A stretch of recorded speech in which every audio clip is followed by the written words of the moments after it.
మేరకు ఒక కార్యక్రమం టేకప్ చేసాం. అంటే ఈ సభకి చదువుకున్న పిల్లల్ని స్కూల్ పిల్లలందరినీ పిలిపించాలని చెప్పి గతంలో మీకు సలహా ఇచ్చారు. దాని ప్రకారంగా మేము డిజైన్ చేసాం సార్.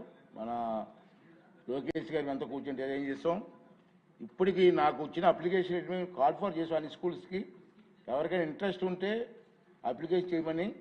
ఇప్పటికి మాకు సుమారు 150 స్కూల్స్ నుంచి మా పిల్లలు వస్తారని చెప్పి రిక్వెస్ట్ లెటర్స్ వచ్చాయి.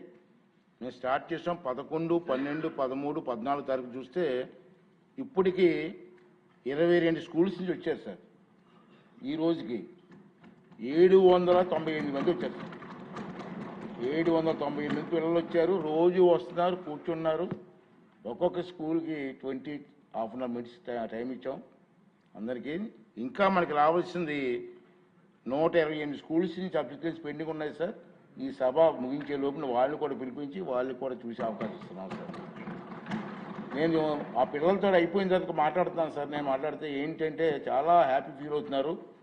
మీరు చదువుకొని ఏం చేస్తారంటే ఇప్పుడు వరకు మాకు తెలియదు కానండి, ఈ సభ చూసిన తర్వాత మాకు కూడా సభలోకి రావాలన్న ఆలోచన చెప్తారు. ఇది మంచి పరిణామం సార్, మంచి కార్యక్రమం. ఈ కార్యక్రమం మీ సలహా మేరకు చేస్తున్నాం. ఇది పూర్తి చేస్తామని చెప్పి మీ అందరికి తెలియజేస్తున్నాను సార్. ప్రతిపక్ష నాయకుడు ఉంటే బాగుండు, కొంచెం వాళ్ళు చూసా. అదేవిధంగా గౌరవ మంత్రివర్యులు సాధారణ బడ్జెట్, వ్యవసాయ బడ్జెట్ ప్రవేశపెట్టారు.